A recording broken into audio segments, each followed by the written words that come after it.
Buenas noches, buenos días, buenas tardes, profesor. Esta es la exposición de auditoría en seguridad. Mi nombre es José Gerardo Urbano Yanguatín, estudiante de la maestría en ciberseguridad e informática forense de la Escuela de Tecnologías de la Información y las Comunicaciones de la Policía Nacional de Colombia. Iniciamos definiendo qué es cibercrimen. El cibercrimen se define como aquella actividad que hace uso de medios electrónicos para desarrollar un acto que cae sobre una conducta delictiva. En este caso hablamos de que para que exista el cibercrimen debe haber el uso de un computador. En este caso, el computador nos permite interconectarnos entre la red física que somos nosotros y el mundo virtual, desarrollando programas, algoritmos que me permiten realizar determinada acción sobre otro elemento y generar una conducta punible. En este caso, sin necesidad de estar físicamente, estamos hablando de un ciberdelito o un cibercrimen. ¿Sí? Eh, Dentro de la legislación colombiana, antiguamente se existían los delitos físicos, ¿sí? Entonces hablamos del robo, del hurto, ¿sí? Este tipo de delitos que debe existir una persona física cometiendo el delito.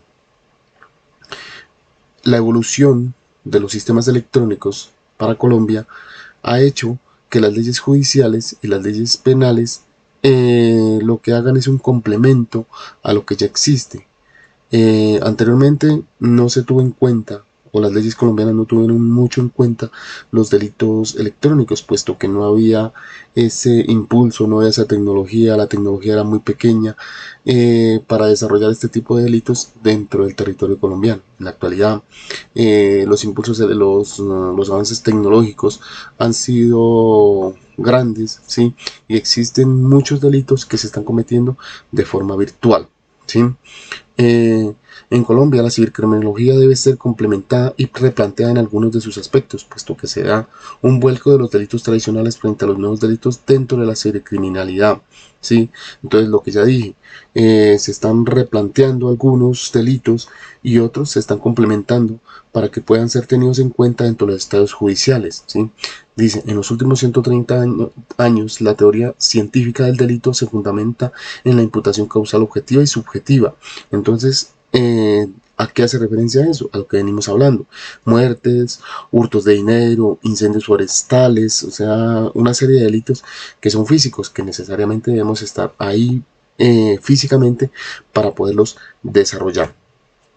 En este caso, cuando se toma o cuando existe un delito de ese tipo que es físico, llevamos a la persona y generamos una imputación de ese tipo de delitos. Entonces, ¿qué es la imputación? Pues es un señalamiento provisional de el delito que se está cometiendo, ¿sí? De la comisión o el hecho o la acción de un delito, ¿sí? Mm, Dice, a partir de este fenómeno se establecen leyes que protegen la propiedad intelectual. Entonces,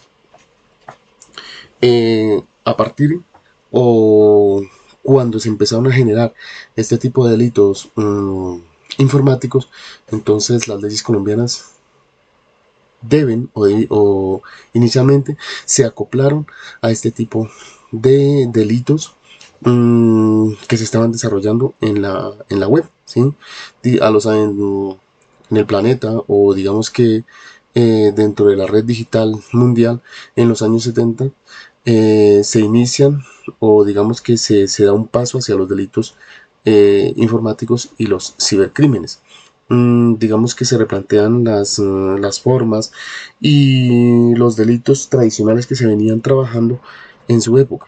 Mm, en este punto se pasa, tanto en Colombia o como en otros áreas del planeta, se pasa de delitos físicos a delitos virtuales, ¿sí? Y estos empiezan pues a jugar un papel importante dentro de la sociedad, en este caso globalizada como la estamos viendo en estos momentos. ¿A qué hace referencia eso? A que este tipo de delitos ya empiezan a generar una acción sobre qué, sobre la confidencialidad, la integridad y la disponibilidad de datos dentro de una red informática. Inclusive estamos hablando de la intimidad, se está violando la intimidad ya que fácilmente desde un computador se puede entrar a otro computador, accionar la cámara, accionar el micrófono, ¿sí? Todo este tipo de elementos se pueden realizar y estamos violando intimidad. Podemos extraer fotos, sacar fotos, ¿sí? Podemos tomar o hacer una serie de acciones que son realmente o que son delitos, en este caso para nuestras normas y nuestras leyes. A partir de un punto específico se inicia el concepto de cibercrimen.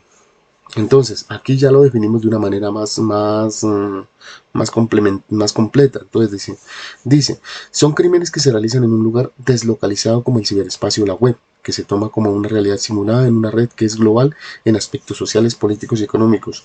Se dan los riesgos automatizados, descentralizados, masivos y técnicos que no se comparan con los delitos comunes tradicionales. Entonces, ¿a qué hace referencia a esto? Que si tenemos un hurto o si tenemos un, sí, digamos un hurto, ya no lo ya no lo vamos a desarrollar de forma física. No nos vamos a desplazar, simplemente vamos a sentarnos en un escritorio, vamos a sentarnos frente a un computador y vamos a desarrollar unos algoritmos que me permitan entrar a una base de datos de un banco, de una empresa y sacar y extraer dinero desde las cajas de donde ellos tengan, de las cuentas del banco y de este tipo de fraudes.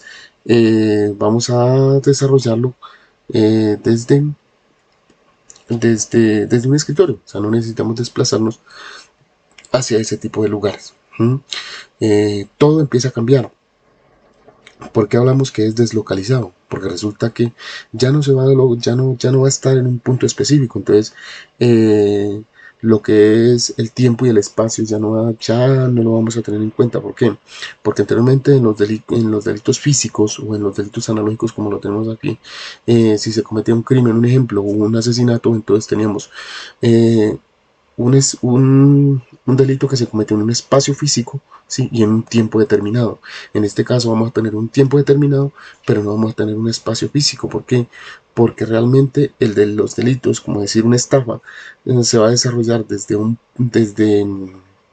escritorio, inclusive se va a generar mediante algoritmos programados que van a ser desarrollados por un humano, pero necesariamente no van a ser enviados o no van a ser ejecutados en un tiempo determinado donde esté la presencia humana o donde exista presencia humana. Van a ser procesos automatizados. Entonces hablamos de delitos digitales. En la actualidad se ve una nueva estructura del delito donde se integran en diversas ocasiones el mundo físico y el mundo virtual. Los delitos son cada vez más sofisticados donde se precisan técnicas desarrolladas a nivel intelectual de forma avanzada como los software y el hardware. Entonces, en este caso, estamos hablando de qué? Estamos hablando de que ya es un delito donde realmente lo que hacemos es utilizar nuestro intelecto, nuestra tecnología, utilizamos los programas, utilizamos el software, utilizamos todo este tipo de programas informáticos para poder desarrollar un ataque o poder desarrollar un acto que cabe dentro de la palabra cibercrimen. O sea que ya no necesitamos armas sofisticadas, son programas y hardware sofisticado y software sofisticado. El software lo podemos desarrollar nosotros mismos o el delincuente lo va a desarrollar, ¿sí? Y el hardware pues lo vamos a adquirir para poder que ese software que desarrollamos sea compatible con ese hardware y poder realizar este tipo de ataques o este tipo de acciones delictivas.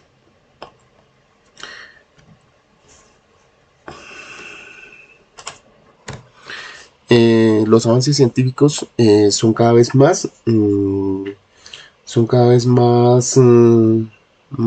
globalizados, son más grandes. En este caso la globalización, ¿sí? Tenemos un mundo globalizado. ¿A qué hace parte o a qué hace referencia el mundo globalizado? Cuando hablamos del mundo globalizado estamos hablando de que todo se está interconectando entre sí. Hablamos de un mundo donde ya no hay fronteras físicas. Podemos hablar de aquí a otro país sin necesidad de que exista una interacción física. podemos tener una interacción en videollamadas, una interacción por el celular. Hay muchas formas de interactuar sin necesidad de que exista la parte física. En este momento hablamos de un mundo globalizado, ¿sí? Hablamos de un mundo globalizado, no hay fronteras físicas, existe la realidad virtual, ¿sí? Algo que anteriormente pues no, digamos que no se planteaba y existía solamente en la ciencia ficción. En este momento lo estamos observando y lo estamos viviendo, ¿sí? Los avances al desarrollo también hacen referencia a, al delito. ¿Qué quiere decir esto? Que si avanzamos en desarrollo tecnológico, también paralelamente se va a avanzar en delitos referentes a ese mismo desarrollo tecnológico. Si nosotros desarrollamos, o si alguien desarrolla un programa que permita generar dividendos en X, en determinadas acciones, mover dinero, hay otra persona que se está moviendo para poder hackear o para poder ver cómo funciona ese software y poder extraer esa información, extraer ese dinero y lucrarse con respecto a ese software que ha realizado otra persona, ¿sí?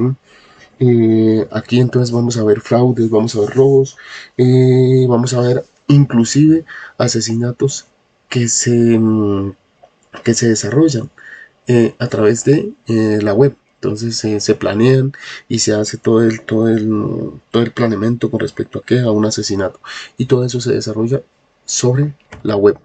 Entonces, la búsqueda de información referente a los delitos informáticos que se han presentado en la actualidad se ven afectados enormemente por el árbol de la justicia, puesto que cuando se tipificaron y se desarrollaron las normas legales vigentes no se abordaron de forma concreta los delitos cibernéticos, lo que veíamos anteriormente, ¿sí? Entonces, en Colombia, lo que está haciendo la justicia colombiana es acoplarse a los delitos informáticos que se están viendo en la actualidad, ¿sí? Digamos que se avanza en un tema, se avanzan en temas nuevos.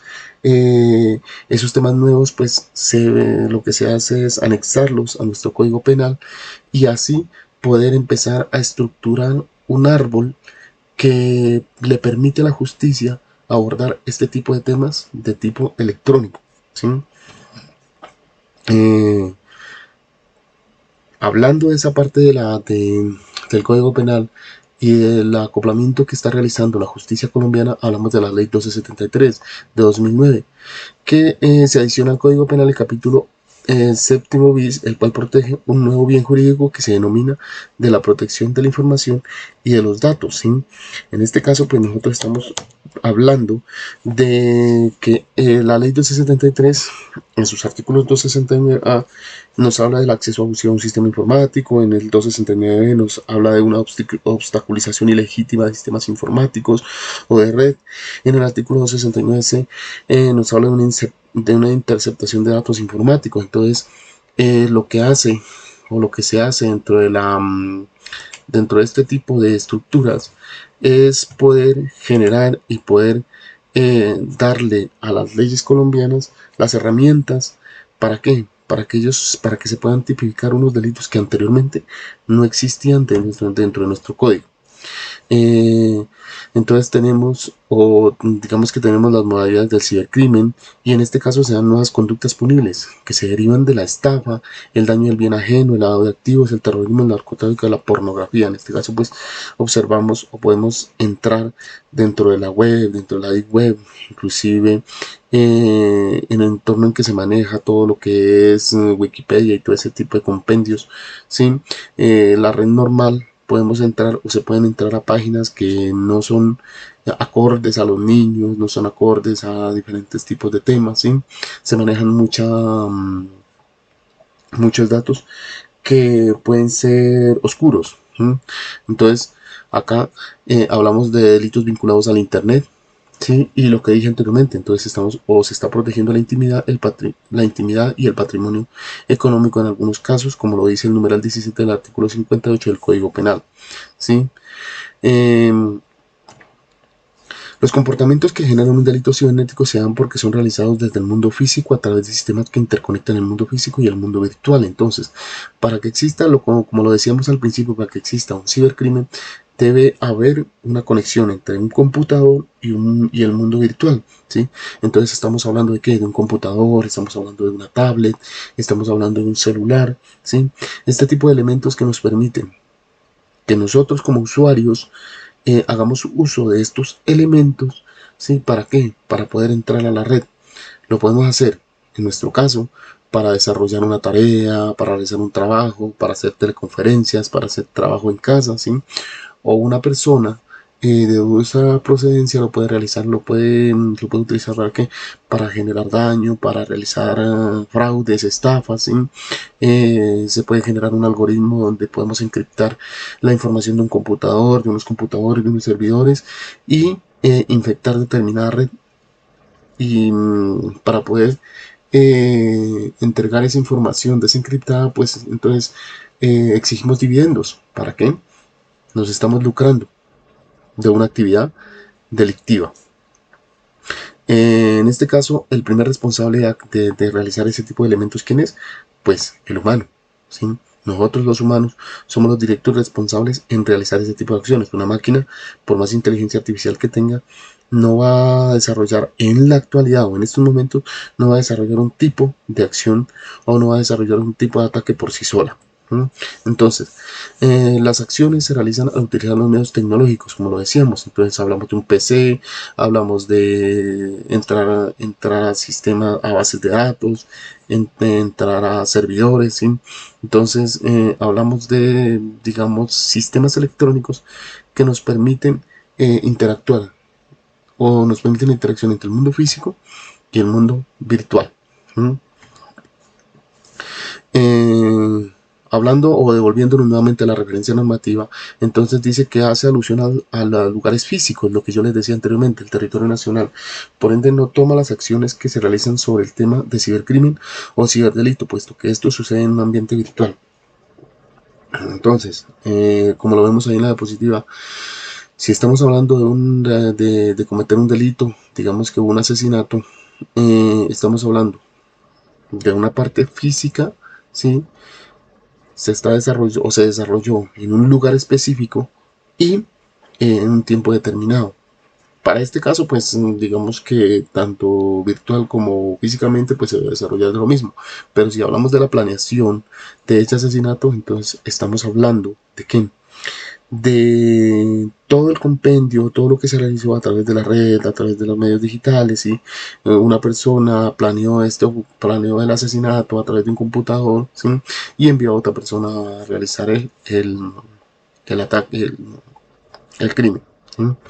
Entonces, dice, ya volviéndonos a la parte de que de usuario, entonces decimos que de forma breve el usuario es aquel sujeto funcional que utiliza su identidad digital y la de sus dispositivos mediante una conexión virtual a los sistemas que le otorgan privilegios informáticos y jurídicos. Entonces, un usuario es toda persona que utiliza un medio electrónico y ese medio electrónico y dentro de ese medio electrónico utiliza su identidad digital, ¿sí? Y le da permisos a esos elementos para que puedan realizar o para que puedan manipular su información, podemos decirlo, al libre albedrío, ¿sí? Un ejemplo de ello son las apps que nosotros instalamos. Esas apps que nosotros instalamos para poder que funcionen, entonces nos piden ciertos privilegios, nos piden entrar a cierta información de nuestro teléfono y pues nosotros porque las queremos utilizar le decimos sí a todo, sin saber qué es lo que está pasando dentro de esa app y qué está sucediendo ahí internamente. ¿Sí? Acá hablamos de los avances tecnológicos que son cada vez mayores. ¿Sí? Entonces, en este punto estamos hablando de un informe del Parlamento Europeo, ¿sí? De la Comisión de Asuntos Jurídicos. ¿A qué hace referencia a eso? Todo el mundo o todos hemos visto películas, ¿sí? De ciencia ficción, de robótica y todo eso. En esta parte, lo que plantea el Parlamento Europeo es que vamos a llegar a un punto donde la robótica va a ser o se va a generar un elemento como un arma hacia nosotros, ¿sí? En un futuro podemos ver que en un futuro podemos ver que lo de las películas se puede dar, Entonces, el Parlamento Europeo lo que dice es que los científicos deben acoplar sus desarrollos tecnológicos de inteligencia artificial a las leyes de un escritor de ciencia ficción anterior. En este caso estamos hablando de las leyes de Asimov, ¿sí? Que son las leyes de la robótica.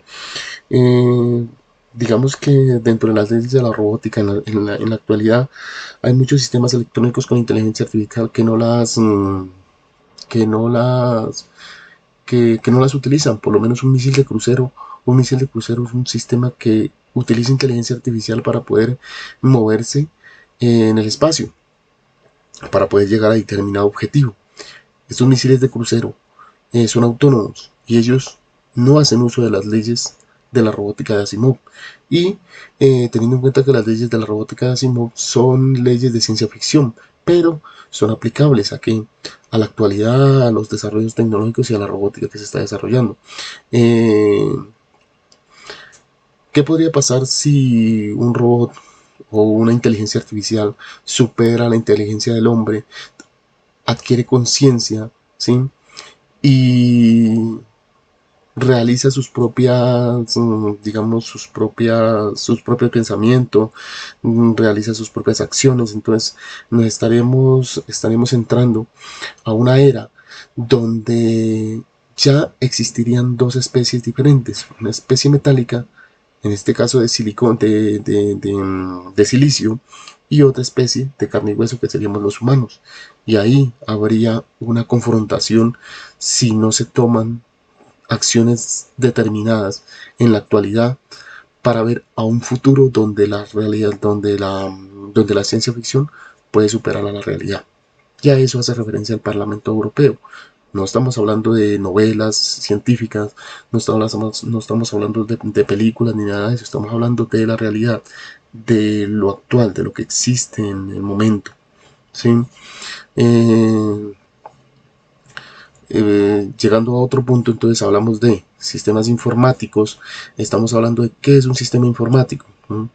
¿Qué es un sistema informático? Entonces un sistema informático es la relación entre un software y un hardware. En sentido similar se pronuncia el artículo 2 de la Directiva 2013, que define el sistema de información como todo aparato o grupo de aparatos interconectados o relacionados entre sí, uno o varios de los cuales realizan mediante un programa el tratamiento automático de datos informáticos, así como los datos informáticos almacenados, tratados, recuperados o transmitidos por dicho aparato o grupo de aparatos para su funcionamiento, utilización, protección y mantenimiento.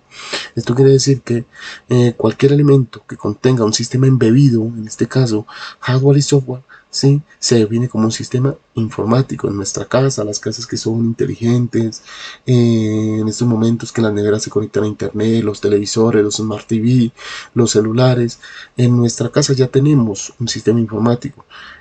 Cuando nosotros conectamos nuestro celular a nuestro Smart TV, cuando nos conectamos nuestro celular al equipo de sonido, cuando tenemos cuando tenemos lavadoras o refrigeradores que se conectan directamente a internet, ya eso es un sistema informático, ¿sí? Y pueden ser atacados por un hacker, son sistemas vulnerables, ¿sí? Ahí ya tenemos un sistema informático. Cibercrimen. Entonces, lo que venimos hablando, el crimen, dice, crimen. Señalarán hace ya más de 3 décadas Cohen y Felson. Entonces, el crimen se produce cuando se une en el espacio y en el tiempo un objetivo adecuado, un delincuente motivado y sin un guardián capaz de darle protección al primero. Es evidente entonces que los especiales caracteres del ciberespacio en los que se ven modificados los parámetros espaciotemporales. ¿A qué hace referencia esto? Que dentro del crimen existe lo que es el espacio y el tiempo, ¿sí? Digamos que eso hace parte de mecánica cuántica y de elementos que van más allá del entendimiento, pero realmente eso se aplica a la parte física. En un crimen estamos hablando de espacio y tiempo. Estamos hablando de que un crimen se desarrolla en un espacio físico, ¿sí? Y en un tiempo determinado. Pero eso es en delitos que se cometen físicamente. Si hablamos de delitos cibernéticos, ya no podemos hablar de un espacio físico. ¿Por qué?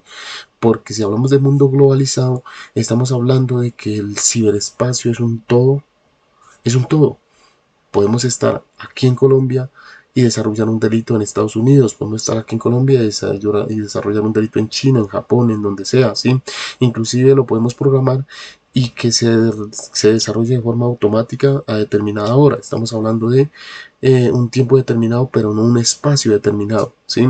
Entonces aquí tenemos un compendio de información, entonces tenemos algo que se nos va a tergiversar. ¿Por qué? Porque físicamente hablamos de espacio-tiempo, pero en la realidad virtual ya no podemos hablar de espacio físico.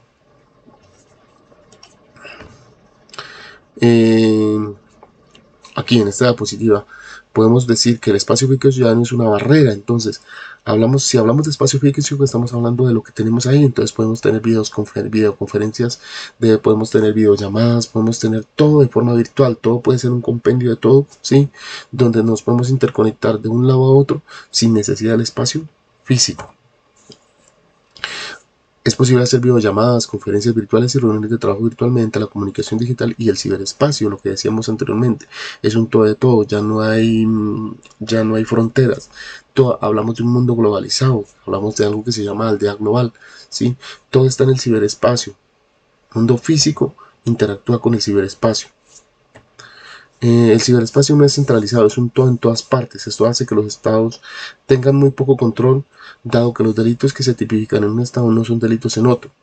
Esto es muy importante, dado que en ciertos estados del planeta digamos que existen normas donde no hay delitos, o donde sí hay delitos, pero algunos de esos delitos en otros países no son tomados como delitos. En este caso, existen los paraísos fiscales donde las personas o las empresas fraudulentas pueden enviar dinero, ¿sí? Y esos paraísos fiscales pues tienen normatividades totalmente diferentes, ¿sí? Entonces a eso hace referencia cuando se habla de que no es centralizado. O sea, está en todas partes. Si tenemos un servidor aquí en Colombia y la normatividad de Colombia dice que ese servidor está atentando contra la integridad, contra la disponibilidad o contra la confidencialidad de algo, entonces puede ser que los dueños de ese servidor tomen ese servidor y se lleven todos los datos a otro país donde esa normatividad no los afecte, ¿sí? En este caso pues estamos hablando de un todo sobre un todo, ¿sí? Y aquí pues ha terminado la exposición. Muchas gracias y que tengan una feliz noche, un feliz día, una feliz tarde. Muchas gracias.